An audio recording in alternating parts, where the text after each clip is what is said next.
नमस्कार साथियों, प्लूटो हिंदी के इस ऑनलाइन मंच पर आपका स्वागत है। प्लूटो हिंदी के इस मंच पर हम यूजीसी नेट जेआरएफ हिंदी साहित्य के पाठ्यक्रम की इकाई 5 जो कि कविताओं से संबंधित है और इसमें भी आधुनिक काल की जो कविताएं हैं उनके ऊपर हम चर्चा कर रहे थे और कोशिश कर रहे थे कि इन कविताओं को कैसे याद कर सकते हैं, क्योंकि परीक्षाओं में एनटीए के द्वारा ये पूछा गया है कि कविताओं का क्रम बताइए, अर्थात पहले कौन सी पंक्ति होगी किसी कविता विशेष में जो पाठ्यक्रम में दी गई उनमें, बाद में कौन सी आएगी। 4-5 पंक्तियां दे दी जाती है और ये पूछा जाता है। कभी कभी ये भी पूछा जाता है कि कौन सी पंक्ति किस कविता से ली गई है। तो एक ही कवि की पंक्तियां, भाषा कई बार एक जैसी होती है तो उसमें भी हमें भ्रम हो जाता है।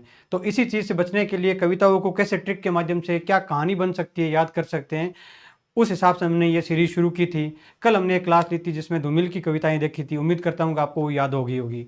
आज हमने भवानी प्रसाद मिश्र की जो सरल कविताएं हैं पहले उनको लेने का प्रयास किया है, लेकिन फिर भी इनमें कन्फ्यूजन ज़्यादा होता है। तो आज हम भवानी प्रसाद मिश्र की दो कविताएं, सतपुड़ा के घने जंगल और दूसरी कविता है गीत फरोश, ये दो कविताएं हम आज पढ़ेंगे और पूरा प्रयास करेंगे कि कक्षा के अंदर ही चीज़ें याद हो जाए। आधे घंटे 40 मिनट की कक्षा होगी लगभग, ये 30-40 मिनट की। उम्मीद करता हूँ कि दोनों कविताएं आपको याद हो जाएगी। ठीक है, कविताओं का पाठ शुरू करते हैं। बीच बीच में मैं आपको ट्रिक बताऊंगा कैसे चीज़ों को याद करना है, तो आपको और ज़्यादा आसानी हो जाएगी चीज़ों को याद करना। पहले कविता पढ़ेंगे, उसके बाद में ट्रिक्स देखेंगे। ठीक है, कविताएं कौन कौन सी है? सतपुड़ा के घने जंगल और गीत फरोश। गीत फरोश का मतलब क्या होता है? फरोश का मतलब बेचने वाला। और ये सतपुड़ा का घना जंगल, तो ये आपको स्पष्ट ही हो गया होगा किसकी बात की जा रही है। सतपुड़ा के घने जंगल की अंदर की क्या उसकी जो ज्योग्राफी है, ठीक है, किस प्रकार के जंगल है, उसका एक काव्यात्मक वर्णन किया गया है इस कविता के अंदर। ठीक, सतपुड़ा के घने जंगल। अब यहाँ पर मैं आपको ये चीज़ नहीं बताऊंगा कि कब रचना हुई थी, कौन सी कविता संग्रह में इसका सम्मिलित किया गया, सारी चीज़ें वो जो भी है, भवानी प्रसाद मिश्र का जन्म कब हुआ, ये सारी बातें आपको जो पहली क्लास है हमारे चैनल पर उसमें बता दी गई है, तो वो पढ़िए, बहुत महत्वपूर्ण क्लास है। ठीक है, शुरू करते हैं कविता। सतपुड़ा के घने जंगल, नींद में डूबे हुए से ऊँघते अनमने जंगल। ये जो पंक्तियां हैं तीन, ये बार बार इस कविता में आएगी। तो इनसे तो प्रश्न पूछा नहीं जाता है, बस केवल इतना याद रखना आपको, नींद में डूबे हुए से ऊँघते अनमने जंगल, याद रह जाएगा बहुत आसानी से। फिर देखिए, ये बता रहा है शुरू शुरू में क्या कर रहा है, जंगल के कुछ वर्णन कर रहा है, छोटा सा वर्णन कर रहा है जंगल का, हमको याद रखने के तरीके से बता रहा हूं। जंगल के बारे में क्या बताया, थोड़ा थोड़ा बताया है कि झाड़ ऊंचे और नीचे, चुप खड़े हैं आंख भींचे। वैसे नीचे होना चाहिए लेकिन भींचे है। घास चुप है, काश चुप है, मूक शाल पलाश चुप है। ठीक है, तो कैसे याद रहना, एक तो नीचे की बात की जा रही है और एक क्या है, चुप की बात की जा रही है। चुप क्या क्या है, घास चुप है, काश चुप है, मूक शाल पलाश चुप है, बन सके तो दसो इनमें, दस ने पाती हवा जिनमें। अब यहां पर इस पंक्ति को याद रखने की जरूरत है आपको। क्या कह रहा है जो लेखक है, वो दे रहा है यहां पर चुनौती।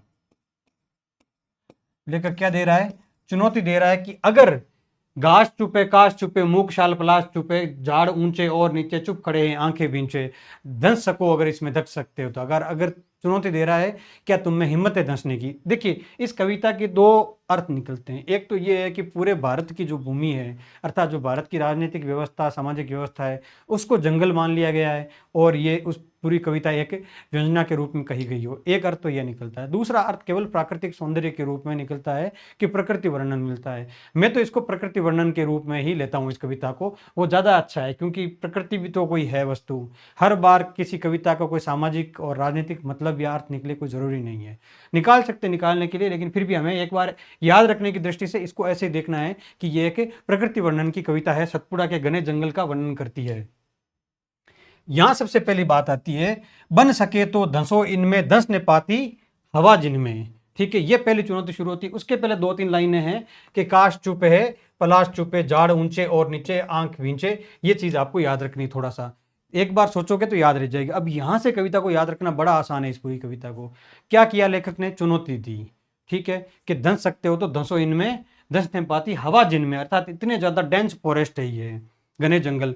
सतपुड़ा के घने जंगल, नींद में डूबे हुए से ऊँघते अनमने जंगल। वापस फिर से बात आ गई। अब इस चुनौती के बाद में क्या किया रहा लेखक, अब मान लो किसी ने चुनौती स्वीकार कर ली। मान लीजिए आप में से कोई किसी ने कहा कि मैं अब जंगल में जाऊंगा, जाना चाहता हूँ, कवि ने मुझे चुनौती दे दी, तो जैसे ही वो जंगल की दहलीज पर पैर रखेगा, अर्थात जंगल की सीमा में पैर रखना शुरू करेगा, तो सबसे पहले उसको क्या महसूस होगा? जंगल के सड़े गले हुए पत्ते उसके पैर को छुएंगे सबसे पहले जैसे ही निकलेगा। आदमी का कहीं पर भी अगर प्रवेश करता है तो सबसे पहले क्या टिकता है? पैर टिकता है, फिर उसके शरीर का अन्य हिस्से, मुंह वगैरह बाद में आते हैं, सबसे पहले पैर टिकता है। तो जैसे ही पैर टिकेंगे, आपको ये ट्रिक बता रहा हूँ, ये ट्रिक है कि दूसरी बार जब चुनौती की बाद में क्या बात करनी है आपको?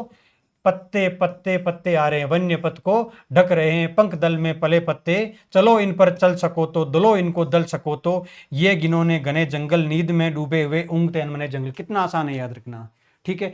लगातार 1 2 3 4 पंक्तियों के ऐसे कोई भी नहीं देता, एनटी ऐसे नहीं देता, बस आपको अंदाजा होना चाहिए पहले कौन सा क्रम आया था, बाद में कौन सा क्रम आया था। और बहुत आसान है, इस कविता को तो याद करेंगे आप 5 मिनट के अंदर याद हो जाएगी पूरी।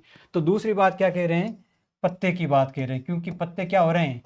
पैर को स्पर्श कर रहे हैं। जब पैर रखते हैं अंदर तो सबसे पहले सड़े पत्ते, गले पत्ते, हरे पत्ते, जले पत्ते, वन्य पथ को ढक रहे से, पंख दल में पले पत्ते, चलो इन पर चल सको तो, दलो इनको दल सको तो, ये गिनोने घने जंगल, नींद में डूबे हुए से, ऊँघते अनमने जंगल। ये गिनोने घने जंगल, दलो इनको दल सको तो, किसको? पत्तों को। दलो इनको दल सको तो, जो इनका दलदल है वह पूरे जंगल है यार। दलना का अर्थ क्या होता है? पीसना या कुचलना, ऐसे होता है, ठीक है। दलो इनको दल सको तो। दूसरा क्रम याद रह जाएगा आपको, पहला वो हो गया, दूसरा यहाँ पर हो गया। पहली क्या है? चुनौती। दूसरा क्या हो गया? पैर टिक के यहाँ पर, ठीक है। फिर अगला क्रम देखिए। अब क्या है कि जंगल में थोड़ा सा जैसे आगे चले आप, तो क्या आएगी? फॉरेस्ट क्या होता है? जो किनारे पर जब भी मुख्य भूमि होती है, उससे जब आप जंगल की तरफ प्रवेश करते हैं तो सबसे पहले पत्ते वगैरह वहाँ दिखने लगते हैं। फिर उसके बाद में हम देखते हैं कि लताएं हैं बहुत सारी, ठीक है। लताएं हैं, लताओं को जब हम क्रॉस करते हैं, लताओं के आसपास ही क्या होते हैं? मकड़ियों के बहुत सारे जाले होते हैं। तो ये क्रम है पूरी कविता का, तो इस क्रम से आपको याद करना है। अटपटी उलझी लताएं, फिर क्या आती है? पत्ते के बाद में क्या आती है? लताएं, क्योंकि लताएं होती है सजीव, वो नीचे नहीं गिरती, वो लटकी हुई रहती है। डालियों को खींच खाए, पैरों को पकड़े अचानक, प्राण को कस ले कपाए, पैरों को पकड़े अचानक, प्राण को कस ले कपाए, सांप सी काली लताए, बला की पाली लताए, लताओं के बने जंगल, नींद में डूबे हुए से, ऊँघते अनमने जंगल। याद रह जाएगा आपको। तीसरा जो क्रम वो क्या है? लताओं का है। डालियों को खींच खाए, पैरों को पकड़े, प्राण को कस ले। देखिए सबसे पहले क्या है? अटपटी। इसमें भी अगर आप क्रम याद रखना चाहते हैं तो उटपटी, अटपटी उलझी लताएं, फिर डालियों को, फिर पैरों को, फिर प्राण को, और क्या है? सांप सी काली लताएं, बला की पाली लताएं, लताओं के बने जंगल, नींद में डूबे हुए से, ऊँघते अनमने जंगल। ठीक। अगली देखिए, ये हो गया। अब अगली चौथी बात क्या आ जाएगी? मकड़ियों के जाले। कई बार प्रश्न पूछ लिया जाता है कि किस प्राणी का उल्लेख नहीं हुआ है, या किस जानवर का, जीव का, जंतु का उल्लेख नहीं हुआ है इस पूरी कविता के अंदर। तो आपको याद रखना है कि सबसे पहले आ गया मकड़ी। 1 नंबर पर मकड़ी आया है, ये याद रखना है। मकड़ियों के जाल मुंह पर और सिर के बाल मुंह पर, अर्थात जब आदमी आगे बढ़ेगा तो उसकी हालत खराब हो जाएगी, तो सिर के बाल क्या हो गए? मुंह पर आ जाएंगे, कि थोड़े से लंबे बाल है तो। अर्थात सिर्फ सिर के बाल मुंह पर आना, अर्थात जंगल के अंदर जाओगे, जब कोई आदमी दौड़ता है तब भी तो उसके मुंह पर आ जाते हैं बाल उसके, ठीक है। ये होता है एनर्जी का चूक जाना, ऊर्जा का, तब होता है। फिर मकड़ियों के जाल मुंह पर, अब क्या होता है? मकड़ियों के जाल आगे, फिर अगला क्या होगा? मच्छर भी होंगे वहां पर।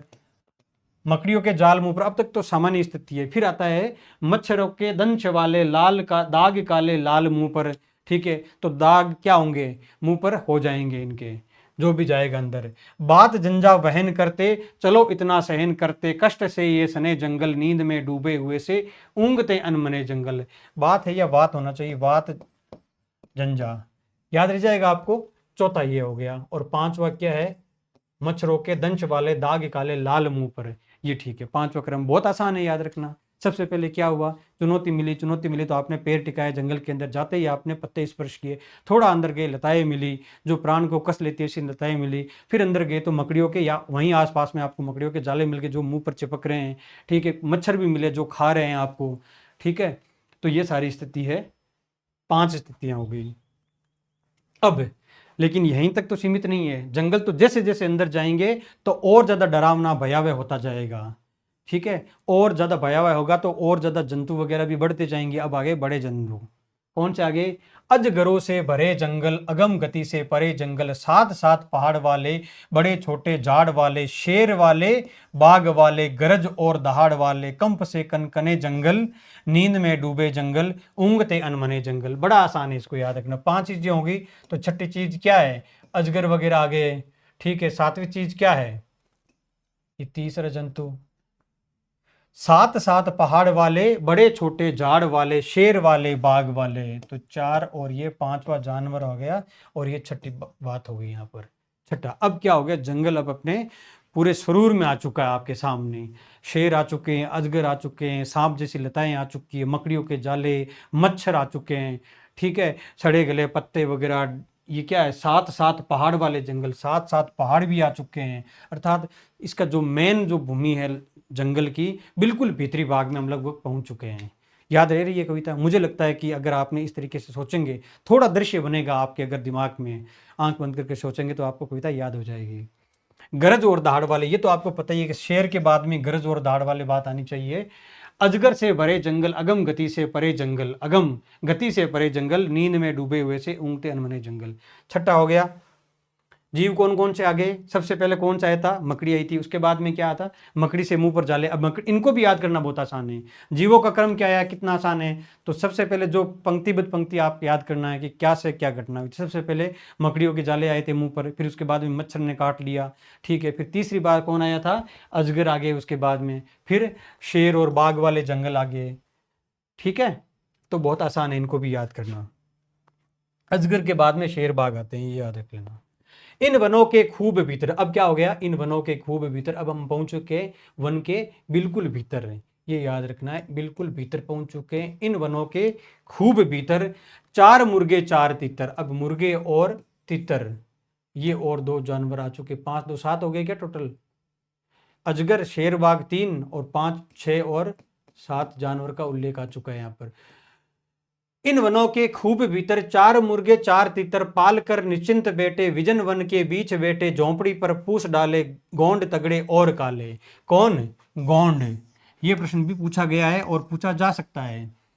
भीतर पहुंच चुके हैं बिल्कुल, और जब भीतर चले गए तो हम तो यूं ही डर रहे थे। हमने अंदर जाके देखा कि वहां पर 4 मुर्गे 4 चित्तर डाले हुए और एक झोंपड़ी के ऊपर फूस डाले हुए, गोंड तगड़े और काले बैठे थे वहां पर। अर्थात वहां भी कोई लोग रह रहे हैं, ऐसे लोग भी हैं जो रह रहे हैं, हम यूं डर रहे हैं।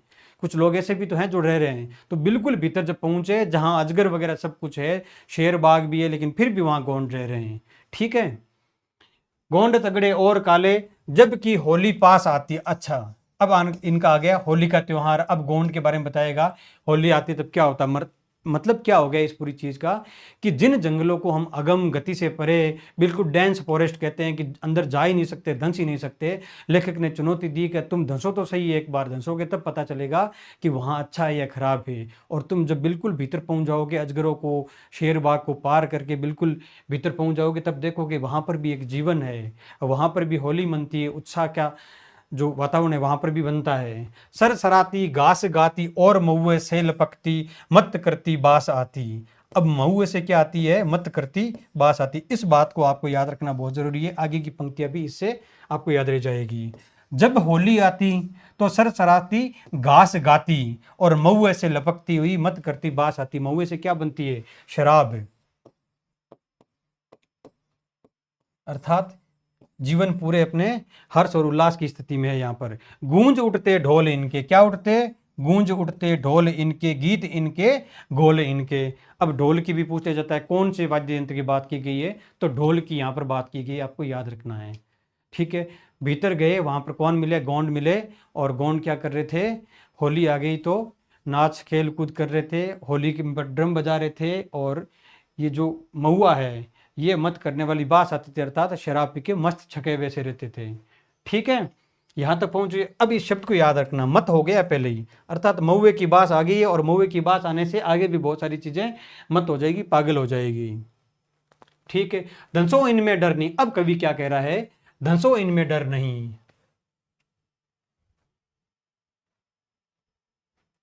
एक सेकेंड रुकना देखिए। थोड़ी सी गड़बड़ होगी यहाँ पर।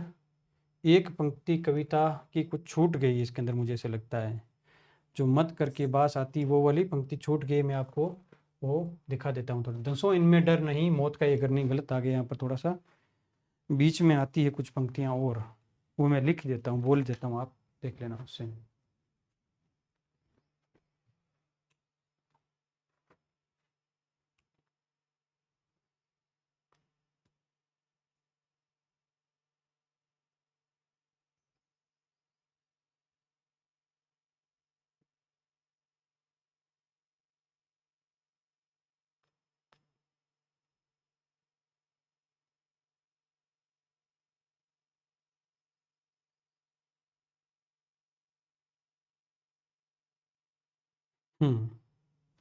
अब यहाँ के इसके बाद में गीत इनके गोल इनके, यहाँ से चीज क्या आती है, कुछ पंक्ति आती है। जगते अंगड़ाइयों में खो खड्डे खाइयों में, क्या है, जगते अंगड़ाइयों में ऊँगते नहीं, जगते अंगड़ाइयों में खो खड्डो खाइयों में, घास पागल काश पागल, ये जो पंक्तियां मेन इंपॉर्टेंट है यहाँ पर। मत वजह से आप ये याद रखना, मत मद मत हो गए हैं वहां पर, तो क्या है, घास पागल, घास पागल, घास, पलाश, शाल, ये जो भी चीजें थी जो पीछे थी वो सारी ये बता रहा है कि सब पागल हो गए। लता भी यहाँ पागल हो चुकी है। आप इसको ऐसे याद रख सकते हैं कि एक तो रहती है चुप, एक रहती है वो प्राण लेवा, लेकिन अब सब पागल हो चुके हैं, क्योंकि अंदर जाने के बाद में अर्थात हैबिचुअल हो गया आदमी भी उनका, अब आदमी को मार डालने वाला उनका जो रवैया है उन लताओं का, घास प्लास का, चुप रहना, वो सब कुछ क्या हो गया, बदल चुका है। अब क्या है, वहां पर हर्षोल्लास की स्थिति है। इस वजह से मैं इस पंक्ति को याद रखवाना चाह रहा कि आपको याद रखना है कि जो मत अर्थात महुए की आवाज से क्या हो गया, आसपास का सारा जो वातावरण है, शराब पीने से जैसे आदमी मदमस्त हो जाता है वैसे ही सारा वातावरण क्या हो गया है, मदमस्त हो चुका है। तो क्या है, घास पागल, काश पागल, शाल और पलाश पागल, लता पागल, वात पागल, डाल पागल, पात पागल, अर्थात जो पागल पागल वाला घटनाक्रम है इसके बाद में आएगा। ठीक है, मत मुर्गे और तीतर इन वनों के खूब भीतर, और जो मुर्गे और तीतर है वो भी क्या हो चुके हैं, मदमस्त हो चुके हैं। ठीक है, अच्छा काफी कट गए इसके अंदर, ठीक है, वो काफी चीजें गड़बड़ हो गई इसमें, तो क्या आगे है, क्या कहीं पर नहीं है। कुछ और पंक्तियां भी याद रख लीजिए। क्षितिज तक फैला हुआ सा, मृत्यु तक मेला हुआ सा, शुद्ध काली लहर वाला, मथित उत्थित जहर वाला, एक चीज और आती है। अब आगे जो यहां तक वर्णन हो गया उसके बाद में क्या होता है कि एक एक सागर जानते हुए बात करते, एक सागर की बात करते, अर्थात इस जंगल की तुलना एक सागर के साथ करते हैं, एक सागर के साथ तुलना करते हैं आगे चल के। यहाँ पर जब ये पागल पागल वाली जो पूरा वार्तालाप आ जाएगा, शाल पागल, पलाश पागल, सब ये लता पागल, वात पागल, डाल पागल, सब ये जब बात हो जाएगी तब आगे वापस बात करते हैं कभी कि एक सागर है, ये जंगल जो है वो एक प्रकार का सागर है। कौन सा सागर, क्षितिज तक फैला हुआ सा, मृत्यु तक मेला हुआ सा, शुद्ध काली लहर वाला, मथित उत्थित जहर वाला, मेरू वाला, शेष वाला, शंभू वाला, सुरेश वाला, एक सागर जानते हो उसे कैसा मानते हो, ठीक है वैसे घने जंगल, नींद में डूबे हुए से ऊँगते अनमने से जंगल। ठीक है, सागर वाली बात भी आप थोड़ा सा याद कर लेना कि इसके बाद में आती है जो पागल पागल जो शब्द आते हैं ना बार बार, महुए की जो खुशबू है, ठीक है, वो क्या करती है, मत करती है, मदमत करती है, उसके बाद में सब पूरा जंगल लगभग पागल की अवस्था में पहुंच जाता है। फिर वो बात करता है इस जंगल की एक सागर से तुलना। ठीक है, और उस सागर से क्या निकला था, अमृत भी निकला था, जहर भी निकला था उससे। ठीक है, शंभू वाला भी है और सुरेश वाला भी वही सागर है। उस सागर के जैसा ही ये जंगल है, जिसमें क्या है, जिसमें चुनौतियां भी है, कठिनाइयां भी है, मृत्यु भी है और जीवन भी है, हर्षोल्लास है, सब कुछ है, वैसा ये जंगल है। उस सागर के साथ में तुलना की। उसके बाद में कविता जो है वो पंक्ति अपने पास में है।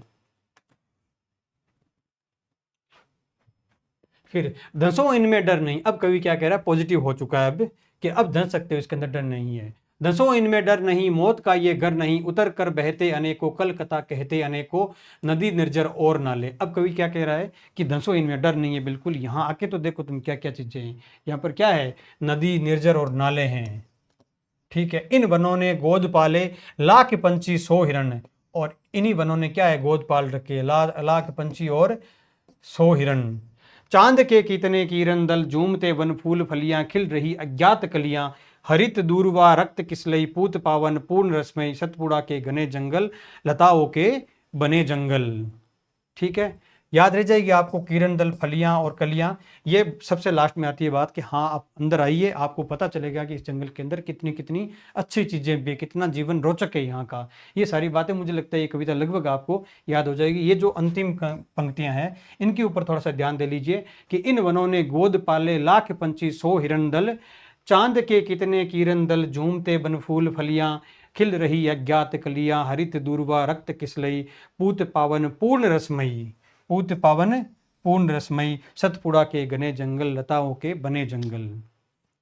ठीक है, ये जो एक कविता है सतपुड़ा के घने जंगल ये पूरी हो चुकी है। मुझे लगता है 20-1 मिनट का समय हुआ, अभी तक आपको पूरी याद हो चुकी होगी। ये याद रखना, निर्जर और नाले की बात कब आती है, पंछी की बात कब आती है, किरण दल वन फूल और फलियां, फिर कलियां, रक्त किसलई पूर्ण रसमयी, रक्त किसलई पूर्ण रसमयी, ये जो रिदम है उसको भी याद करें, उससे भी अच्छे से याद होती है। तो ये 8-9 घटनाएं हैं टोटल। तो 8-9 घटनाओं में क्या क्या हुआ था, सबसे पहले कहा था कि सतपुड़ा के घने जंगल है, आंख पीछे जंगल खड़े हैं, झाड़ ऊंचे सब कुछ, क्या जाना चाहते हो। फिर कवि उसको देता है चुनौती, धंस सके तो धंसो, इसमें चुनौती होती है, चुनौती आप स्वीकार करते हैं, पैर रखते हैं, पत्ते मिलते हैं, पत्ते के बाद में थोड़ा आगे बढ़ते हैं आपको लताएं मिलती है, जो प्राणलेवा है, सांप सी काली लताएं, ठीक है, बलासी लताएं, ये सारी मिलती है। उसके बाद में मकड़ियों के जाले मिलते हैं, अर्थात मकड़ी शब्द आता है वहां पर, मकड़ियों के जाले मिलते हैं। उसके बाद में मच्छर के दंश भी मिलते हैं आपको। ठीक है, फिर भी आप हार नहीं मानते, आगे बढ़ते हैं, तो आपको क्या मिलता है, अजगर मिलता है, साथ साथ पहाड़ वाले, अर्थात अब वास्तविक जंगल आ चुका है, शेर और बाघ वाले कंप कंपी वाले जंगल मिलते हैं आपको। ठीक है, अब भीतर पहुंच चुके हो। ठीक उसके भीतर क्या होता है, 4 मुर्गे 4 तीतर, पाले हुए कौन बैठा हुए, गोंड 4 तगड़े बैठे हुए हैं। ठीक है, और गोंड क्या करते हैं, जब होली आती है तो क्या करते हैं, उनकी जो घास है वो भी गाती है, और जो महुआ है उसकी खुशबू फैल जाती है, महुए की शराब की खुशबू फैल जाती है, बसंत में महुआ खिलता है, उससे शराब बनती है, और फैलने के साथ ही होली का गान शुरू होता है, उत्साह होता है, ढोल बजता है इनका। ठीक है, और जब इनका ढोल बजता है और महुए की जो खुशबू आती है, तब वो जो शाल पलाश और सब चुप थे, लताएं जो चुप थी, प्राण लेवा थी, सब क्या हो जाती है, पागल हो जाती है, मदमस्त हो जाती है पूरी तरीके से।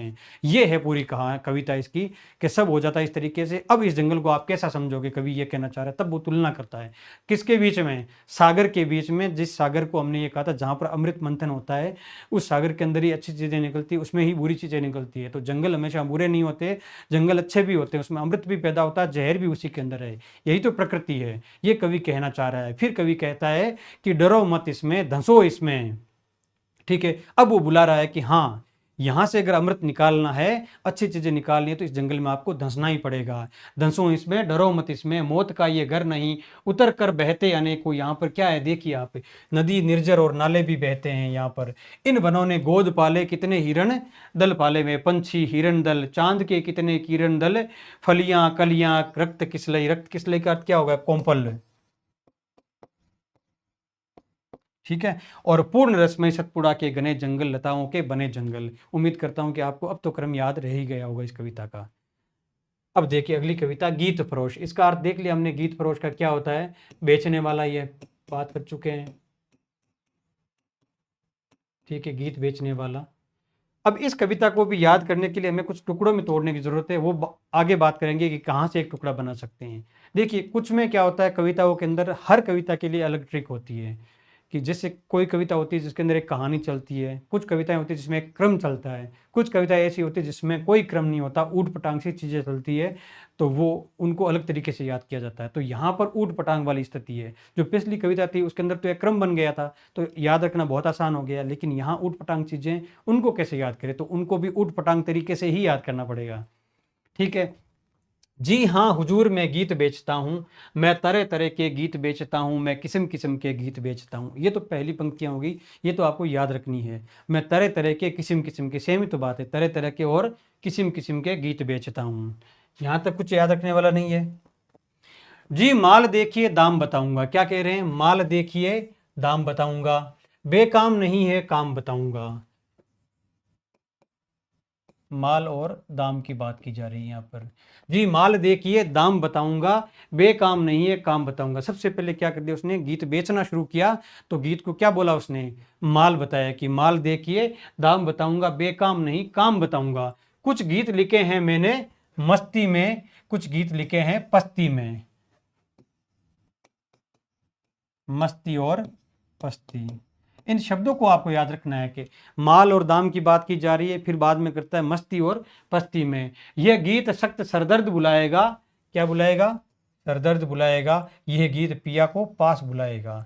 तो सरदर्द और पिया, ठीक है। शादी के जब बहुत सारे वर्ष निकल जाते हैं तो पिया क्या बन जाता है, सरदर्द बन जाता है, ऐसे याद रख सकते हैं। तो सरदर्द और पिया, ये गीत सरदर्द बुलाएगा, ये गीत पिया को पास बुलाएगा। और इसका उल्टा भी कर सकते हैं कि बहुत सरदर्द हो रहा है तो पिया पास आ जाता है, तो सरदर्द दूर हो जाता है, ठीक है।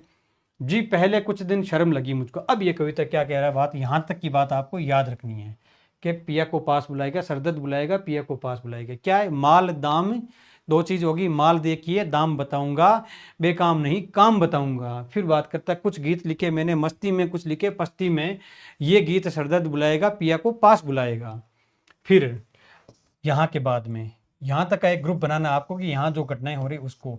जी पहले कुछ दिन शर्म लगी मुझको, पीछे पीछे अकल जगी मुझको। कुछ दिन क्या लगी, शर्म लगी।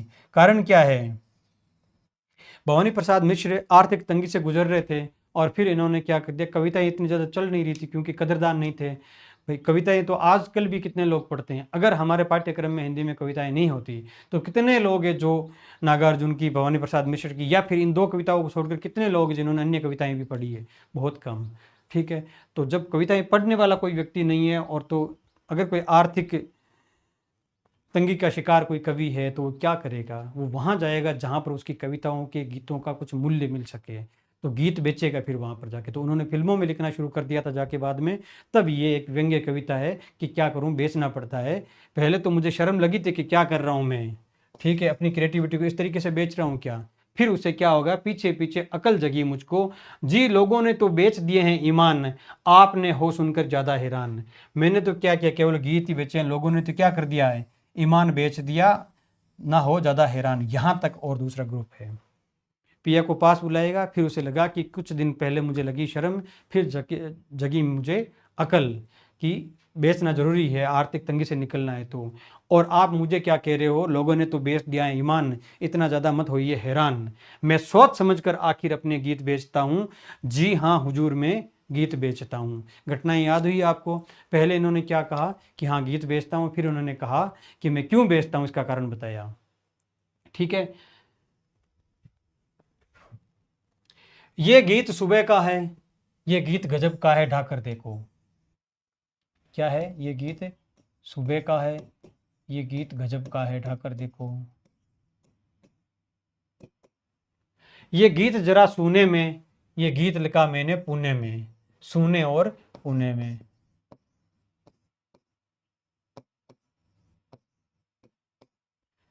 क्या है, ये गीत सुबह का है, ये गीत गजब का है, ये गीत लिखा मैंने सुने में, और ये गीत लिखा मैंने पुणे में।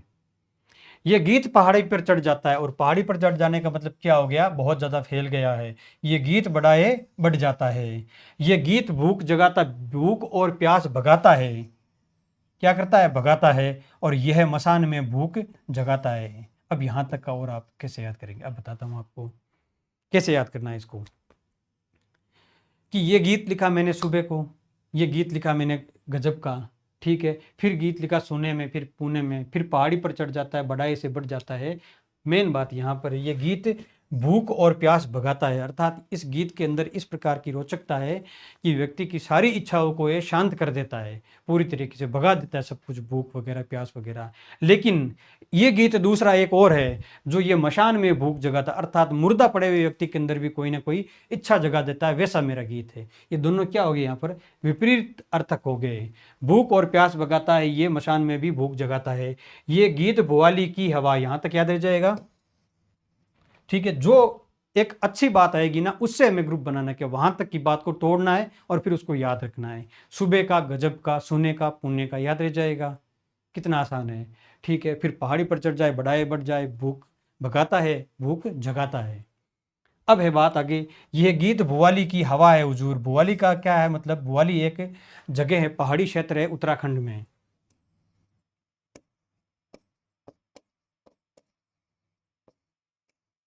क्या है, उत्तराखंड में एक पहाड़ी जगह है, और तपेदी करता, टीबी जिसको हो जाता है, वहाँ जाने के लिए डॉक्टर उसको सलाह देते थे कि वहाँ भुवाली जाइए, कुछ दिन वहाँ जो स्वच्छ हवा है वो लेके आइए, आपका जो टीबी का रोग है कुछ कमजोर सही हो जाएगा। ठीक है, यह गीत भुवाली की है हवा हुजूर, ये गीत तपेदी की दवा है हुजूर, मैं सीधे साधे और अटपटे गीत बेचता हूँ, जी हुजूर मैं गीत बेचता हूँ, मैं सीधे साधे और अटपटे गीत बेचता हूँ। अब सारी बात आप समझ गए होंगे कि ये बात ही सारी क्या है, कभी सीधी बात करता है, कभी अटपटी बात करता है, कभी कहते हैं भुवाली की हवा है, कभी कहता है तपेदिक की दवा है। ठीक है, तो जी हुजूर मैं गीत बेचता हूँ, क्रम याद रह जाएगा आपको अब तक का। एक बार और देख लेंगे बाद में, पहले थोड़ा आगे बढ़ लेते हैं, कविताएं करते हैं, आगे बढ़ते हैं थोड़ा सा, तो उससे आसानी रहेगी आपको समझने में इसको। और जी और गीत भी है दिखलाता हूँ, सुनना चाहे आप तो गाता हूँ, और भी गीत है मेरे पास में, इतने ही है, सुनना चाहे तो दिखलाता हूँ, छंद और बेछंद पसंद करे, अमर गीत और वो जो तुरंत मरे। क्या है, छंद बेछंद,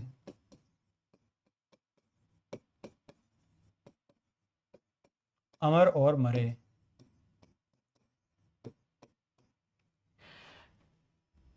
ना बुरा मानने की इसमें क्या बात है, मैं पास रखे हूँ कलम और दवात, इनमें से भाए नहीं नए लिख दूं, इन दिनों की दूरा है कभी धंधा, है दोनों चीजें व्यस्त कलम धंधा, कुछ घंटे लिखने के कुछ फेरी के, जी दाम नहीं लूंगा इस देरी के, मैं नए पुराने सभी तरह के गीत बेचता हूँ, जी हजूर मैं गीत बेचता हूँ। यहाँ तक आपको याद रखनी, लेकिन जो सबसे महत्वपूर्ण पंक्ति है यहाँ पर वो है ये तीन चीजें, ये तीन पंक्तियां सबसे महत्वपूर्ण है। इन दिनों की दोहरा है कभी धंधा, है दोनों चीजें व्यस्त कलम और कंधा, कुछ घंटे लिखने के कुछ फेरी के, जी दाम नहीं लूंगा इस देरी के। आपके सामने मेरे गीत देरी से है, इसके भी मैं दाम नहीं लूंगा, कारण क्या है कि उनकी फेरी लगानी पड़ी पहले। ठीक है, कुछ और भी गीत दिखलाता हूँ, सुनना चाहे आप तो गाता हूँ, यहां से आप इसे कनेक्ट कर सकते हैं, कुछ और गीत भी है दिखलाता हूँ, और इसी की पंक्ति क्या हो गई, नए पुराने सभी तरह के गीत बेचता हूँ, यहां से कनेक्ट कर सकते हैं कि इसी प्रकार की बात नीचे कह रहा है। ठीक है जी, सुनना चाहे आप तो गाता हूँ, छंद और बेछंद पसंद करे, सुनना चाहे आप तो गाता हूं, और गाई जाती है चीज तब क्या होती है, छंद और बेछंद, जैसा भी आपकी मर्जी हो पसंद करे, अमर गीत और वे जो तुरंत मरे, बुरा मानने की इसमें क्या बात है, मैं पास रखे हूं कलम और दवात, इनमें से भाए नहीं नए लिख दूं, इन दोनों को इन दिनों की दोहरा है कभी धंधा, है दोनों चीजें व्यस्त कलम कंधा। कारण क्या है इसका, क्या कहना चाह रहे कवि यहाँ पर, कि दोहरा है, अर्थात कवि को पहले क्या करना पड़ता था, केवल कविताएं लिखनी पड़ती थी, और लिखने मात्र से उसकी कविताएं चली जाती थी लोगों के पास में, और हाथों हाथ स्वीकृति मिल जाती थी, और कुछ कवि को उसका एक मेहनताना भी मिल जाता था, उसकी प्रशंसा हो जाती थी, सारी बातें थी। लेकिन अब क्या करना है कवि को, पहले तो क्या करता है, कलम से उसको गीत लिखने पड़ते हैं, और फिर कंधे पर उसको ढो ढो कर लोगों तक पहुंचाना पड़ता है। ठीक है, अर्थात कंधों पर ढो ढो के कैसे पहुंचाएगा, लेकिन फिर भी कहता है ना कि अपनी जो कविताएं हैं या कुछ कहानियां हैं, पहले लोग डायरेक्टर वगैरह के पास में जाते थे, थैला डाला हुआ पूरी जो लिखी हुई अपनी कहानी, और झोले को कंधे में लटकाए हुए, तो ये उसका मतलब है कि फिरना भी पड़ता है। और यही बात यहाँ पर कह रही, कुछ घंटे लिखने के, अर्थात कुछ घंटे तो लगे लिखने के, और कुछ फेरी के, अर्थात लोगों के पास में फेरी काट के है, जैसे फेरी वाला नहीं आता अपना सामान बेचने के लिए, वैसे गीत को भी बेचने के लिए जाना पड़ता है, यहाँ ये लेखक कहना चाह रहा है। जी दाम नहीं लूंगा इस देरी के, और अब कोई बात नहीं, फेरी लगी तो लगी, दाम नहीं लूंगा इस देरी के, मैं नए पुराने सभी तरह के गीत बेचता हूँ, जी हाँ हुजूर मैं गीत बेचता हूँ। कितनी मार्मिक सी बात कही है ना। अब क्या कह रहे हैं, जी गीत जन्म का लिखूं या मरण का लिखूं, देखिए अलग अलग तरीके की चीजें, सारी बात अगर आप देखेंगे तो वापस आ जाएगी। यहां पर क्या कह रहे हैं,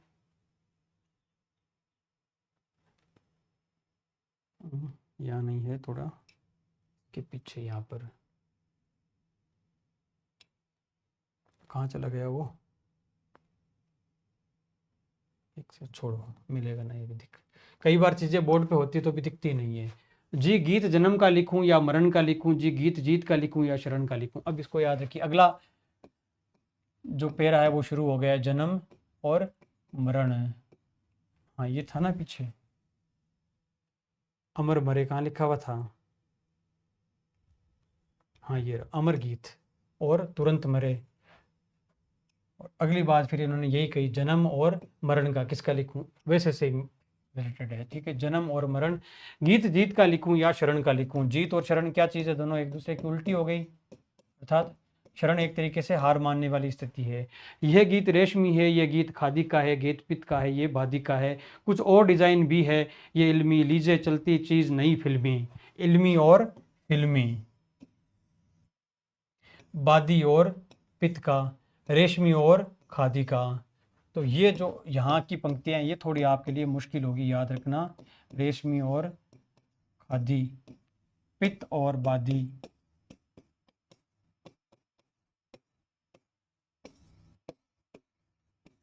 इल्मी और फिल्मी। देखिए, मैं पूरी कविता की व्याख्या नहीं कर रहा क्योंकि व्याख्याएं पूछी भी नहीं जाती परीक्षा में, और आपको लगभग पता भी चल जाएगा इसका मतलब क्या है। लेकिन सबसे ज़रूरी है कि कविताओं का क्रम आपको याद रहता कि नहीं रहता। पंक्तियों का क्रम अगर आपको याद नहीं है, कविता पूरी की पूरी आपको रिदम में याद नहीं है, तो बड़ी दिक्कत होती है। हम यहाँ पर कोशिश कर रहे हैं कविता रिदम में याद नहीं हो तो भी कम से कम अपने को क्रम याद रहना चाहिए कि पहले क्या आती है। और ये कविता लगती बहुत आसान है कि पहले क्या आएगा बाद में क्या आएगा, लेकिन है बहुत मुश्किल। अगर प्रश्न पूछ लिया जाए तो बड़ी मुश्किल हो सकती है इसके लिए, लेकिन पढ़ लेंगे तो शायद आपको याद हो जाएगी। ठीक है, यह सोच सोच कर मर जाने का गीत, यह दुकान से घर जाने का गीत, मतलब कितनी सस्ती बात की जा रही है। यह सोच सोच कर मर जाने का गीत, दुकान से घर जाने का गीत है।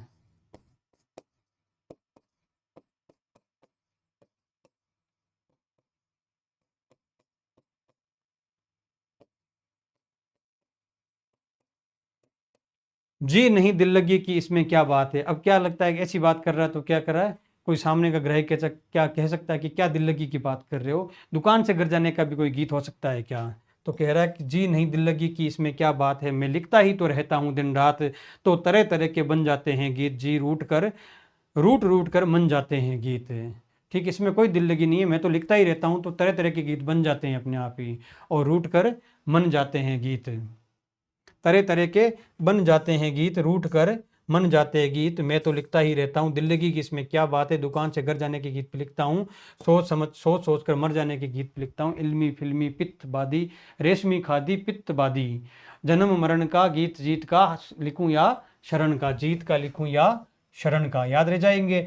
जन्म मरण जीत शरण, रेशमी खादी पित्त बादी, इल्मी फिल्मी मर जाने, दुकान से घर जाने, दिल्लगी में तो लिखता ही रहता हूँ, तरह तरह के बन जाते हैं, रूट रूट कर मन जाते हैं। याद रहा कुछ, रह जाएगा। जी बहुत ढेर लग गया हटाता हूँ। अब क्या कह रहे हैं, क्योंकि बहुत सारे प्रकार के गीत लिख दिए हैं, इतने ज़्यादा प्रकार के, कहा था ना पीछे, जी तरह तरह के मैं तो लिखता ही रहता हूँ, तरह तरह के बन जाते हैं, रूट रूट कर मन जाते हैं गीत। फिर वो उसको लगता है कि बहुत ज़्यादा हो गया, तब कहता है जी बहुत ढेर लग गया हटाता हूँ, गाहक की मर्जी अच्छा जाता हूँ, मैं बिल्कुल अंतिम ओर दिखलाता हूँ, मैं बिल्कुल अंतिम ओर दिखाता हूँ। कारण क्या है, अब क्या है, सामने वाला जो गीत लेने वाला है वो परेशान हो गया कि भाई हटाओ इनको, कोई मतलब नहीं है। तब ये कहता है कि चलो मैं हटाता हूँ, लेकिन फिर भी जो होता है ना दुकानदार, किस प्रकार से अपनी चीज़ें बेचता है कि एक एक और सामान है मेरे पास में, ये लास्ट देख लो आप, फिर चले जाना अगर पसंद नहीं आया हो तो, क्योंकि उसको बेचना है तो इसको भी बेचना है। तो वही सेम बात कह रहा है यहाँ पर, मैं बिल्कुल अंतिम ओर दिखलाता हूँ। तो अंतिम वाली बात सबसे अंतिम में ही है, ये आपको याद रखना है। मैं बिल्कुल अंतिम ओर दिखाता हूँ, या भीतर जाकर पूछ आइए आप, हे गीत बेचना वैसे बिल्कुल पाप। अंत में क्या कह रहा है, हे गीत बेचना बिल्कुल पाप है, क्या करूं मगर लाचार हार कर गीत बेचता हूँ, जी हाँ हुजूर मैं गीत बेचता हूँ। अंत में क्या बात कही कि अंतिम ओर दिखाता हूँ, फिर कहता है कि हाँ मानता हूँ कि गीत बेचना पाप है, लेकिन मैं लाचार हार कर ये गीत बेचता हूँ, हाँ हुजूर मैं गीत बेचता हूँ। उम्मीद करता हूँ कि ये क्रम पूरा आपको याद रह गया होगा। एक बार और देख लेते हैं ताकि ये कविता आपको पूरी याद रह जाए। उद्देश्य भी अपना यही है कि कविताएं आपको पूरी याद हो। 38 मिनट की क्लास हुई अभी तक, 3-4 मिनट में और पूरी क्लास याद हो जाएगी। 40 मिनट में अगर दो कविताएं इतनी बड़ी याद हो जाए, एक प्रश्न इसमें से आने की संभावना हो, तो कोई बड़ी बात नहीं है। जी हाँ हुजूर मैं गीत बेचता हूँ, मैं तरह तरह के गीत बेचता हूँ, मैं किस्म किस्म के गीत बेचता हूँ। यहाँ तक तो कुछ भी याद रखने की बात नहीं है। जी माल देखिए दाम बताऊंगा, बेकाम नहीं काम बताऊंगा। सबसे पहले क्या करेगा, अगर बेचने के लिए कोई भी आदमी जाएगा तो यही कहेगा, माल देखिए फिर बताऊंगा दाम क्या है, बेकाम नहीं काम बताऊंगा।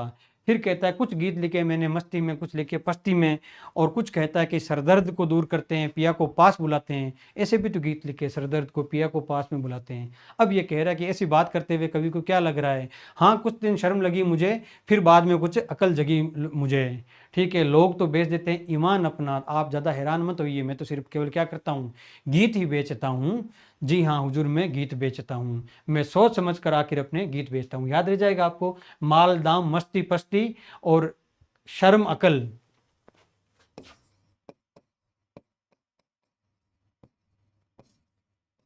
अकल, ईमान और हैरान।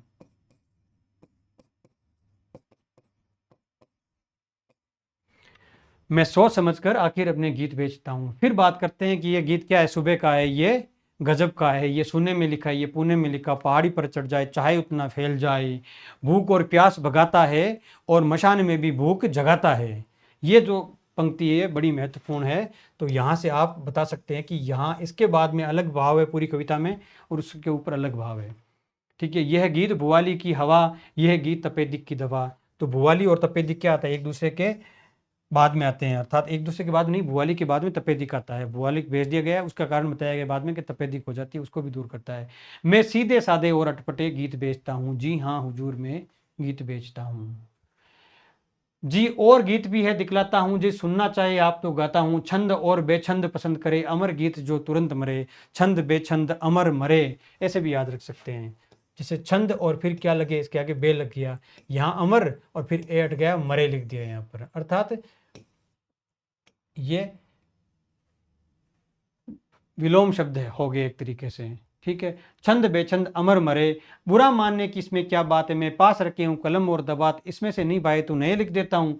इन दिनों की दोहरा है कवि धंधा, है दोनों चीजें व्यस्त कलम और कंधा, कुछ घंटे लिखने के और कुछ फेरी के, जी दाम नहीं लूंगा इस देरी के, मैं नए पुराने सभी तरह के गीत बेचता हूँ। जी हाँ हुजूर में गीत बेचता हूँ। जी गीत जन्म का लिखूं या मरण का, जीत का लिखूं या शरण का, रेशमी या खादी, पित्त या बादी, इल्मी या फिल्मी, सोच सोच कर मर जाने का या दुकान से घर जाने का, इसमें क्या दिल लगी है मैं तो लिखता ही रहता हूँ, तरह तरह के बन जाते हैं गीत, रूट रूट कर मन जाते हैं गीत, बहुत देर लग गया हटाता हूँ गाहक की मर्जी अच्छा जाता हूँ। फिर अंत में क्या कहता है, मैं बिल्कुल अंतिम मोड़ दिखाता हूँ, या भीतर जाकर पूछ आइए आप, है गीत बेचना वैसे बिल्कुल पाप है, क्या करूं मगर लाचार हार कर गीत बेचता हूँ। जी हाँ हुजूर मैं गीत बेचता हूँ। क्या करूं लाचार हार कर, जी हाँ हुजूर मैं गीत बेचता हूँ। हाँ मैं गीत बेचता हूँ। किसकी कविता थी ये, भोवेंद्र प्रसाद मिश्र की, और बहुत ही मार्मिक कविता थी एक तरीके से। ये हंसने वाली कविता नहीं है, ये मार्मिक कविता है। एक कवि जिसका पेशा है क्रिएटिविटी देना, समाज को अच्छे अच्छे विचार देना, लेकिन आर्थिक तंगी के कारण, क्योंकि एक अशिक्षित समाज जहाँ पर कला की इतनी ज़्यादा कदर नहीं है, वहाँ पर कविताओं की या किसी भी कला की इतनी कदर नहीं है, तो कहीं ना कहीं उसको राजाश्रय चाहिए होता है। पहले राजाश्रय देते थे, अब है नहीं वैसी स्थितियाँ, सरकारें भी कोई विशेष आश्रय कवियों को देती नहीं कला को, तो क्या करना पड़ता है, आर्थिक तंगी से भी तो जूझता है व्यक्ति, तो उसे दूर करने के लिए अपनी कला को बेचना जरूरी हो जाता है, फिर कंधे पर ढोके उसको बेचने के लिए निकलता है। भवानी प्रसाद मिश्र का यही दर्द इस कविता में बयान किया गया है, और उम्मीद करता हूं कि आपको दोनों कविताएं याद हो गई होगी। प्लूटो हिंदी में बने रहने के लिए धन्यवाद। क्लास देखिए, कमेंट कीजिए, अगर आपको अच्छी लग रही है तो क्लासेस और लेके आता हूं, अगर याद रह रही है तब, अगर याद नहीं हो रही है तो फिर तो लेने का कोई औचित्य नहीं है। अगर याद हो रही है तो कमेंट करके बताइए कि हाँ दोनों कविताएं पूरी तरीके से याद हो गई, अगली क्लास और लेके, तो शाम को ही आज और दूसरी क्लास डाल देंगे। ठीक है, धन्यवाद।